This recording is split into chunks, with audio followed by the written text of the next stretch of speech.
하나님 말씀 봉독하겠습니다. 오늘 말씀은 마태복음 21장 42절과 43절 말씀입니다. 제가 가진 성경은 신약성경 36쪽에 있습니다.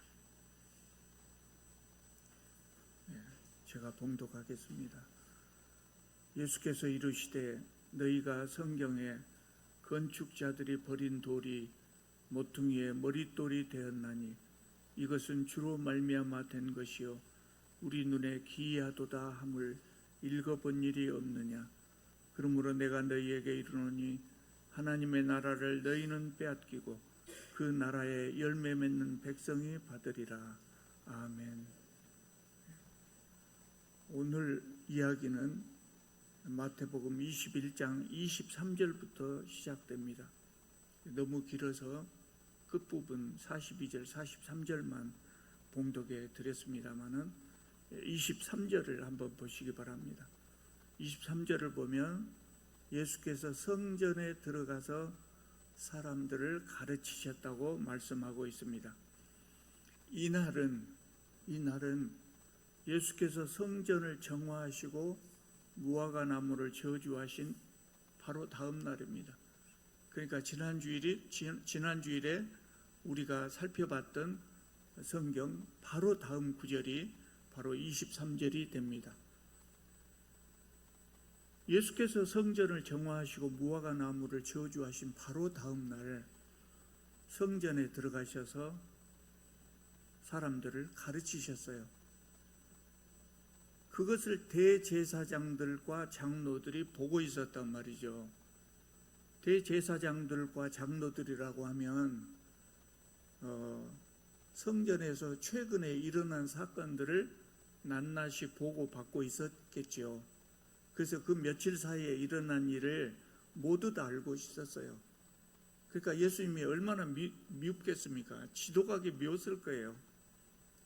성전을 정화한 사건은 그 당시 종교 지도자들에게 정면으로 도전한 거거든요. 성전을 강도 소굴로 만들었다 예수님이 그러셨잖아요. 그러면 강도 소굴에서 일하는 사람은 뭐겠습니까? 그러니까 종교 지도자들이 굉장히 기분이 안 좋았겠죠. 근데 그 다음날 와서 그 성전에서 종교 지도자들이 있는 그 성전에서 성도들을 가르치고 있단 말이죠. 얼마나 보기에 안 좋았겠습니까? 그래서 시비를 건 거예요. 당신이 무슨 권한으로 이런 일을 하는가? 그 권한은 누가 주었는가? 이렇게 시비를 걸었어요. 예수님이 유명해지기 시작했을 때부터 종교 지도자들은 사람들을 보내서 저 사람이 어떤 사람이냐 알아봤거든요. 그래서 계속 사람들이 예수님이 집회를 하시는 곳마다 따라다니면서 예수님 말씀 듣고 예수님의 행동을 보고 다 그대로 가서 보고를 했단 말이죠. 그러니까 종교 지도자들이 뭐라고 결론을 내렸겠어요? 저 사람은 우리들에게 협조할 사람이 아니다. 우리와 다른 사람이다. 이런 것을 이미 알고 있었단 말이죠. 그런데 성전 정화 사건까지 일어난 겁니다. 그러니까 예수님을 체포할 만한 또는 예수님을 죽일 만한 꼬투리를 잡기 위해서 시비를 건 겁니다. 당신이 무슨 권한으로 이런 일을 하는가? 그 권한은 누가 주었는가? 그러면 예수님이 뭐라고 대답하겠어요? 아마 종교 지도자들도 예수님이 뭐라고 대답할 것을 예상하고 있었겠죠. 뭐라고 대답할까요? 둘 중에 하나 아니겠습니까? 내 권한은 하나님이 주신 것이다. 그러든지 내가 마음대로 한 것이다. 내 스스로 한 것이다. 그러든지 그 대답할 것 아닙니까? 그러면 하나님께서 내 권한을 주셨다. 내 권한을 하나님으로부터 받았다. 그러면 종교 지도자들이 저 사람이 하나님을 모독한다. 신성 모독이다. 그렇게 종교 재판을 회부할 수 있어요. 내 스스로 알아서 했다. 그러면 어떻게 되겠습니까? 네가 자격도 없는 사람이 그런 일을 해야? 그리고 또 종교재판에 세울 수가 있었겠죠. 그러니까 이 질문은 예수님이 진짜 무슨 권한으로 이런 일을 했는가를 알아보기 위해서가 아니라 예수님을 진퇴양난에 빠뜨릴 수 있는 덫으로 생각하고 이 질문을 한 거예요. 무슨 대답을 해도 예수님은 재판에 회부되게 돼 있다고요. 덫이야, 덫. 종교 지도자들이 놓은 덫. 예수께서 그걸 알겠습니까? 모르겠습니까? 아시죠? 이런 불순한 의도를 아셨기 때문에 직접적으로 대답을 안 하셨어요. 그리고 두 가지 비유를 듭니다. 이 두 가지 비유를 통해서 간접적으로 대답을 하셨는데 그것이 바로 그 다음에 이어지는 비유 두 가지예요. 두 아들의 비유, 악한 농부의 비유라고 보통 말해지는 그런 비유입니다. 우리는 성경을 읽을 때 집중해서 읽어도 집중이 잘 안 돼요. 어려워서. 앞에 읽은 말씀을 잊어버리고 두 아들의 비유와 악한 농부의 비유를 또 읽어보면 왜 이 말씀 하셨는가 이해가 잘 안 되죠. 오늘 정확하게 이해를 하시기 바랍니다. 두 아들의 비유는 왜 지금 했다 그랬습니까? 종교 지도자들이 당신이 무슨 권한으로 그런 일을 하느냐? 그러니까 예수께서 그에 대한 대답으로 비유를 통해서 말씀하시려고 두 가지 지금 비유를 든 겁니다. 먼저 두 아들의 비유를 한번 살펴보겠습니다. 28절입니다. 어떤 사람이 두 아들이 있었습니다. 그래서 어느 날 아버지가 두 아들에게 오늘 포도원에 가서 일 좀 해라 그렇게 말을 했단 말이죠. 그러니까 큰아들이 예 가겠습니다 그렇게 하고 안 가버렸어요. 일을 안 해버렸단 말이죠. 둘째 아들은 뭘 하겠습니까? 싫습니다. 가지 않겠습니다. 그래 놓고 나중에 뉘우치고 가서 일을 했다. 이것이 비유의 내용입니다. 이 비유를 예수께서 말씀하신 다음에 종교 지도자들에게 물었어요. 당신들은 이 둘 중에 누가 아버지의 뜻대로 하였는가? 여러분 누가 아버지의 뜻대로 했을까요? 둘 다 아주 잘한 것은 아니죠. 100점 만점이 되려면 아버지가 포도원에 가서 일해라 그럴 때 예 그러겠습니다 그러고 가서 일해야죠. 근데 큰아들은 예 그러겠습니다 하고 안 가버리고 작은 아들은 안 갈랍니다 그래 놓고 나중에 갔어요. 그럼 누가 더 나아요? 둘째가 낫죠. 그래서 종교 지도자들도 둘째라고 대답을 했어요. 그러니까 예수님께서 그 종교 지도자들의 대답을 들으시고 네 말이 맞다 그 말입니다. 이제 그 말씀 안 하셨어요. 그 말씀을 안 하시고 31절 하반절을 보면 이렇게 말씀하셔요. 내가 진실로 너희에게 이르노니 세리들과 창기들이 너희보다 먼저 하나님 나라에 들어가리라. 이 비유에서 첫째 아들은 누구를 말하냐면요, 그 당시에 종교 지도자들을 말해요. 둘째 아들은 세리와 창기들 같은 죄인으로 여겨졌던 사람을 말해요. 그렇게 종교 지도자들이 둘째입니다 그렇게 대답을 하니까 예수께서 마음속으로 입으로는 말씀 안 하시고 그 말이 맞다. 그러니까 세리와 창기들이 너희들보다 먼저 하나님 나라에 들어갈 것이다 이렇게 말씀을 하신 것이에요. 당시의 종교 지도자들 이 말씀을 듣고 기가 막혔을 것 아닙니까? 죄인 취급을 자기들은 하나님 말씀을 잘 지키고 의인이라고 자처하고 있었는데 그 당시에 죄인 취급당하던 세리와 창기들이 자기들보다 먼저 하나님 나라에 들어가리라고 하니까 얼마나 기분이 나빠버리겠습니까? 이 종교 지도자들은 하나님의 뜻을 따르려고 열심히 노력을 했을까요? 안 했을까요? 굉장히 열심히 노력한 사람들이었어요. 하나님의 뜻을 따르려고 굉장히 열심히 노력한 사람들이었어요. 여러분, 예수님 시대에 하나님의 뜻을 따른다는 것은 무엇일까요?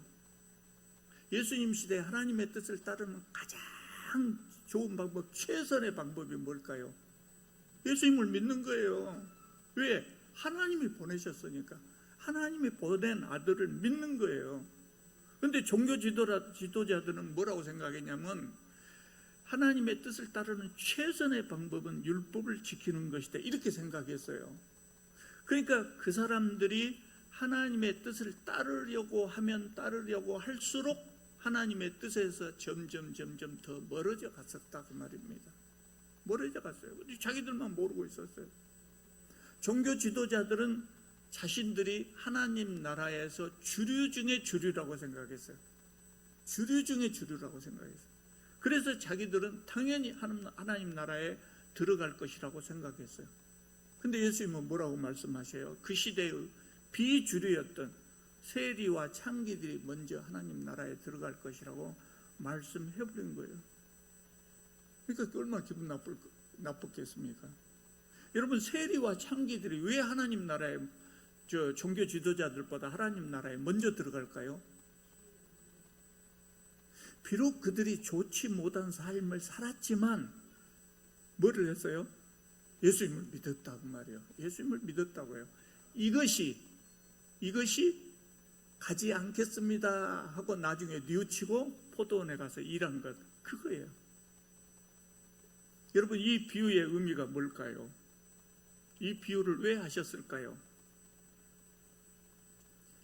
이 비유의 내용은 당시의 종교 지도자들이 어떤 사람인가를 예수님께서 지금 말씀하신 거예요. 그들은 예수님한테 당신이 무슨 권한으로 이런 일을 했는가 하고 물었잖아요. 당신이 누군가? 그 말은 당신이 누구냐? 그 말이거든요. 이렇게 좋게 표현해서, 점잖게 표현해서 당신이 누구냐 그 말이지, 지금 시비 거는 것 아니에요. 싸움할 때 당신이 누구십니까? 이렇게 묻지 않아요. 그럼 뭐라고 묻습니까? 네가 뭐냐? 네가 뭔데 그런 일을 하느냐? 그럴 거 아니에요. 바로 그 말이거든요. 지금 종교 지도자들이 예수님한테 그렇게 물은 거거든요. 그러니까 예수께서 내가 누구냐를 설명하지 않고 내가 누구냐를 말씀하시기 전에 나한테 물어보는 당신들은 어떤 사람들인지 압니까? 당신들은 바로 이런 사람들입니다. 그리고 종교 지도자들이 어떤 사람인가를 먼저 말씀하신 거예요. 그것이 첫 번째 비유예요. 이게 종교 지도자들은 어떤 사람들이에요? 일하러 가겠다고 대답을 해놓고 일하러 가지 않은 큰아들과 같은 사람들이었다.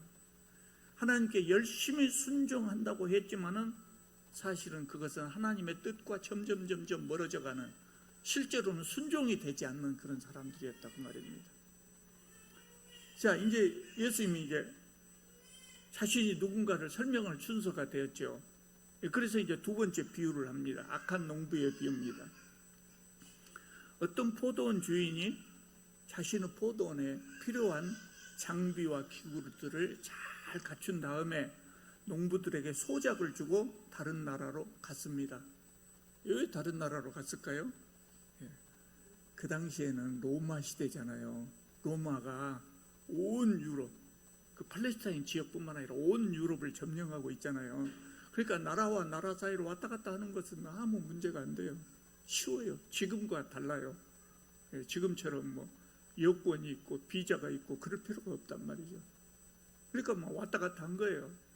그래서 부자는 여기서 살 수도 있고 다른 나라에서 살 수도 있고, 그래서 이런 비유를 하신 겁니다. 자, 추수철이 됐습니다. 그러면 뭘 받아야 돼요? 소작료 받아야 되잖아요. 그래서 종들을 보냈습니다. 종들을 보내서 소작료를 받아오라 했습니다. 그런데 이 소작인 농부들이 소작료를 주기는 그냥 어떻게 했어요? 종들을 때리고 죽이고 그랬어요. 그러니까 주인이 계속해서 다른 종들을 또 보내고 마찬가지란 말이에요. 마찬가지예요. 그래서 주인이 고심 끝에 외아들을 보냈어요. 아들을 보냈어요. 그러면서 주인이 생각하기를 아들을 보내면 농부들이 이 아들을 전대하고 그러면 말을 들어주겠지 하고 아들을 보냈다고요. 이게 무슨 의미입니까? 대충 이해 가시죠? 하나님께서 세상에 많은 민족들 중에 이스라엘을 선택했다고요. 하나님 나라를 이스라엘에 주셨다고요. 포도원 농부가 바로 이스라엘 사람들을 의미하는 겁니다. 그러면 포도원을 줬으면 농사를 잘 지어서 좋은 열매를 맺어야 될 것 아니에요. 열매를 맺었으면 소작을 줘야 될 것 아니야. 소작료를 내야 될 거 아니야. 그 소작료를 낸다는 것이 하나님이 원하시는 좋은 열매를 맺는 거예요. 그렇지 못한단 말이에요. 그러니까 계속해서 하나님은 선지자들을 보내서 가르치고 꾸짖기도 하고 그러셨어요. 계속해서 이스라엘에 그랬어요. 근데 이스라엘 사람들이 선지자들을 말을 잘 들었을까요? 안 들었을까요? 잘 안 들었단 말이에요. 안 들을 뿐만 아니라 배척하고 박해하고 어떤 선지자들은 죽이기도 했어요. 실제로 이스라엘에서 그랬어요. 그리고 그 박해의 맨 선두에 선 사람들이 누구였을까요? 종교 지도자들이었다고 말이에요. 그래서 포도원 주인은 한 번 더 기회를 주기 위해서 마지막으로 아들을 보냈어요. 아들은 존대하겠지 그랬어요. 그런데 농부들이 어떻게 생각했어요? 아, 잘됐다. 이 아들이 상속자 아니냐. 이 아들을 죽여버리면 농장은 우리 것이 된다. 포도원은 우리 것이 된다. 그렇게 생각을 했어요. 오늘날은 안 그러지만 로마 시대에는 그랬다 그래요. 주인이 없는 땅은 상속자도 죽어버리고 주인이 없어져버린 그런 땅은 경작하는 사람이 주인이 될 수가 있었다고 그래요. 그래서 지금 이 사람들이 그런 생각을 한 겁니다. 그래서 외아들을 죽여서 포도원 밖에 내어 던져버렸다고요. 농부들은 이것이 자기들의 탐욕을 만족시킬 수 있는 가장 지혜로운 방법이라고 생각하고 그렇게 했지만 실은 가장 어리석은 방법이죠. 왜냐하면 주인은 힘이 없어서 참고 있었던 것이 아니거든요. 또 주인이 죽어버렸기 때문에 아들이 온 것도 아니거든요. 이것이 두 번째 비유의 줄거리입니다. 대제사장들과 장로들은 예수님에게 당신이 누구냐? 이렇게 물었지만 예수님은 이 비유를 통해서 뭐라고 대답하셨어요? 나는 하나님의 아들이다. 포도원 주인이 보낸 포도원 주인의 외아들, 하나님의 아들이라고 대답을 하신 거예요.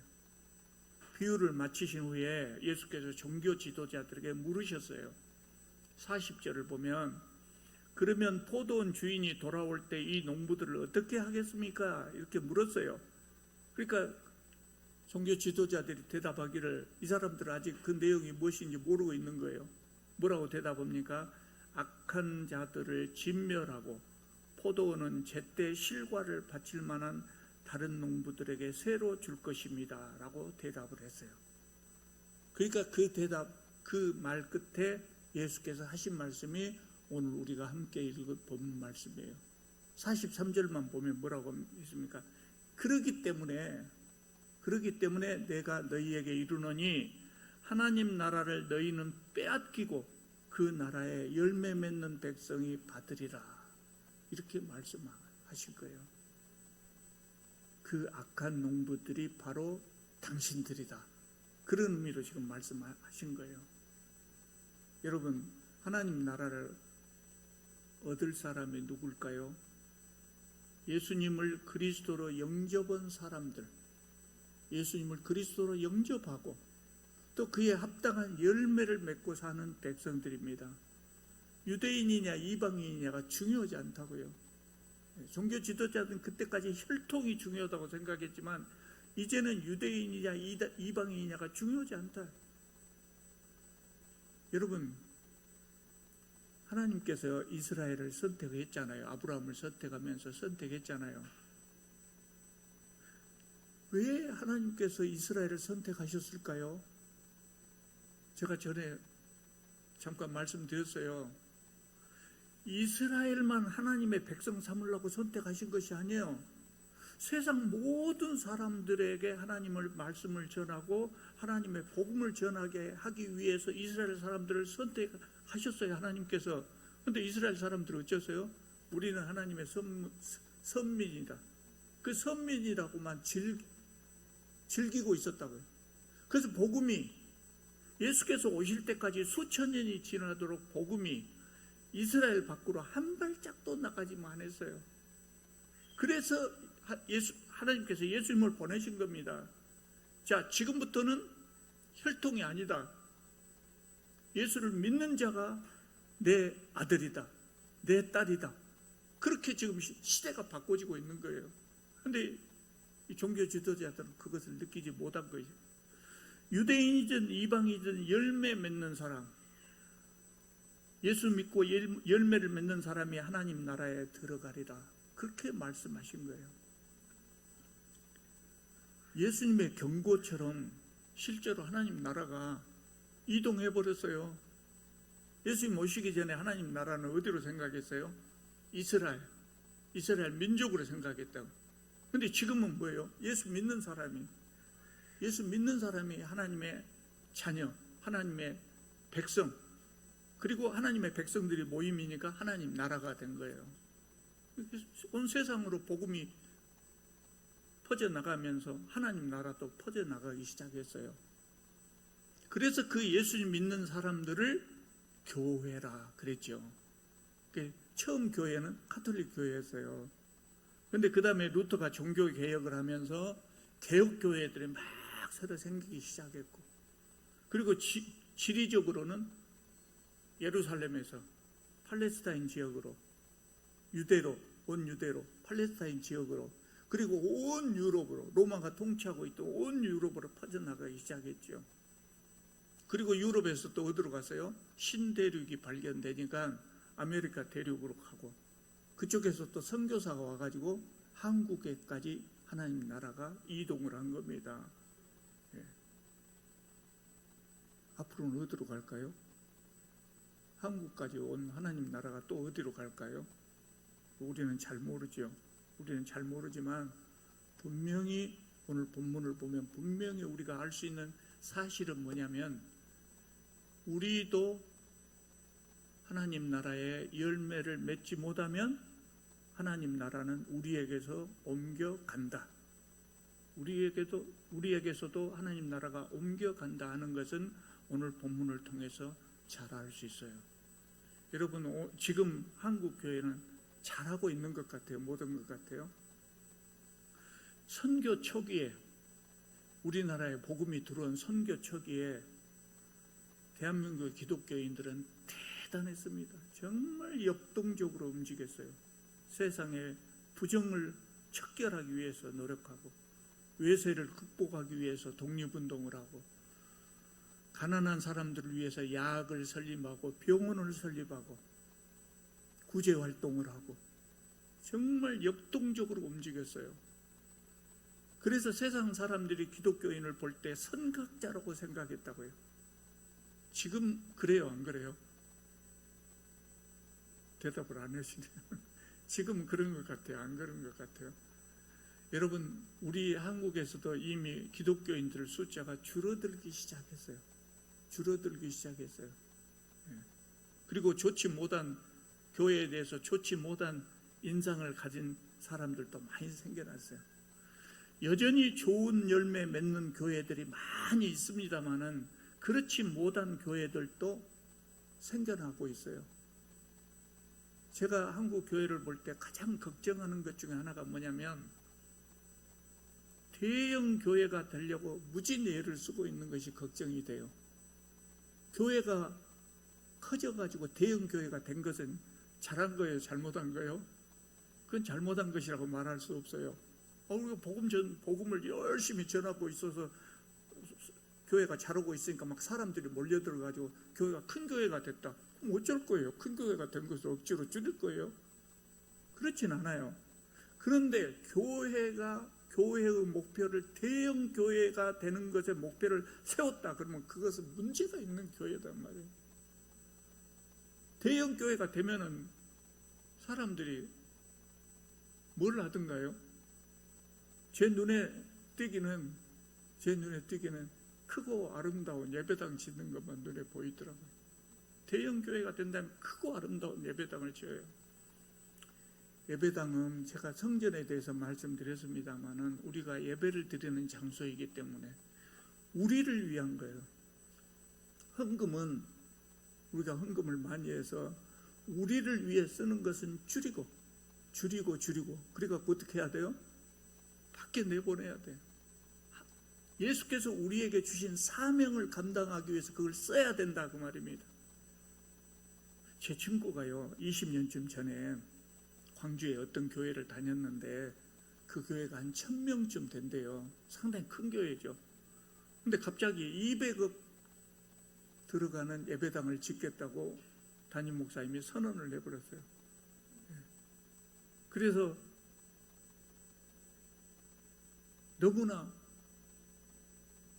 실망스럽다고 그렇게 불평을 하더라고요. 1000명쯤 되는 교회는 200억 되는 예배당 지어도 될까요? 안 될까요? 아니, 계산을 해보시라고요. 1000명이 200억 되는 예배당을 지으려면 지금부터 20년 전입니다. 1000명이 200억 되는 예배당을 지으려면 1인당 헌금 얼마 해야 돼요? 2천만 원 해야 돼요. 1인당 2천만 원 헌금을 해야 돼요. 그러면 부부가 나란히 교회에 다니는 사람은 얼마 해야 돼요?